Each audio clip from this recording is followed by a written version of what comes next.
Bonjour à tous, Gabriel Dabichoubel, je suis le fondateur de l'agence 1 minute 30 et voici un nouvel épisode d'Enjoy the Day, le vlog de l'agence. Aujourd'hui, je vais revenir sur un débat que j'ai déjà eu sur notre blog, sur LinkedIn, en défendant un argument, et même dans la conférence sur la transformation digitale que je fais, en défendant un argument qui est assez contre-intuitif pour les marketeurs en général et pour les Français en particulier. J'ai tendance à dire qu'il faut savoir privilégier la quantité sur la qualité. Et là, vous allez me faire tous des gros yeux en me disant comment il vaut mieux faire de la qualité que de la quantité. C'est ce que j'ai appris depuis toujours. J'ai besoin de faire des choses le mieux possible et ma culture, c'est toujours de faire le mieux possible. Je suis d'accord avec vous et nous aussi, on essaye toujours de faire le mieux possible, mais faire le mieux possible, parfois, c'est aussi faire de façon régulière, faire en quantité pour être vu, pour qu'il y ait un bruit ambiant qui fasse que vous émergiez. Si vous faites des choses très bien, mais très rarement, votre communication, votre marketing ne marchera pas. Il vaut mieux être régulier.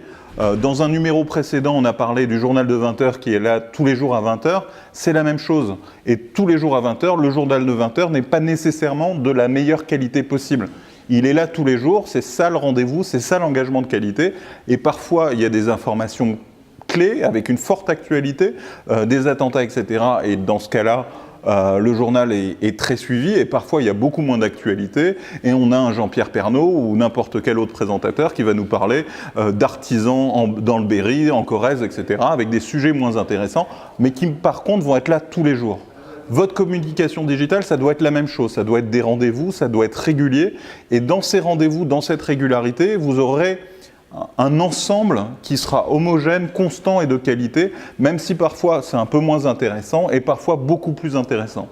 Moi j'ai tendance aussi à reprendre une autre image, c'est l'image d'un tableau pointilliste. Vous savez, les tableaux pointillistes, c'est des tableaux qui sont faits avec plein de petites touches de couleurs, où chacune des touches va permettre de recréer un paysage d'ensemble. Il y a des peintres comme Seurat qui font du pointillisme.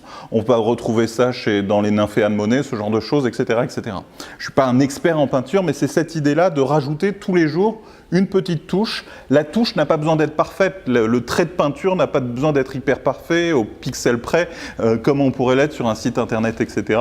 Mais c'est le fait de rajouter tous les jours une autre touche avec une couleur différente, etc., etc., mais qui permet de dessiner un dessin d'ensemble qui est beau, qui crée de l'émotion, qui crée un sentiment d'ensemble fort, qu'on va réussir à imposer une stratégie de communication et une stratégie marketing efficace.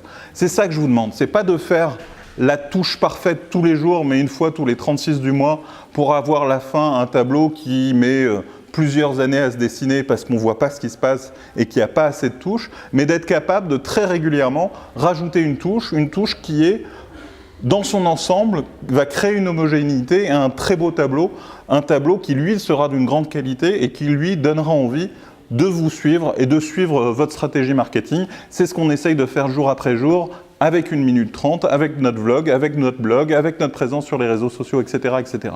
Donc, la qualité, enfin la quantité peut parfois prévaloir sur la qualité et ça, c'est vrai, c'est très contre-intuitif.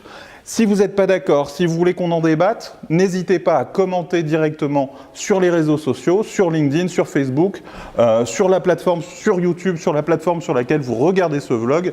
Je prendrai le temps de répondre à tous vos commentaires, je prendrai le temps de répondre à toutes vos critiques, à aller dans ce débat-là. Je suis convaincu par ce que je dis. Je sais que certains d'entre vous pourront être hérissés par ce type de proposition. Je sais même qu'Alvin, derrière la caméra, de l'autre côté de la caméra, a du mal à accepter cette idée et à comprendre c'est quoi la bonne limite entre le better done et le perfect. C'est cette idée-là que auquel je vous demande de réfléchir pour trouver ce qui s'adapte bien à votre stratégie. Voilà, ce numéro d'Enjoy the Day est terminé. Je vous remercie, je vous invite à commenter, à partager, à suivre nos réseaux sociaux, à vous abonner à ces réseaux sociaux et bien sûr à nous retrouver demain. Enjoy the Day, bonne journée.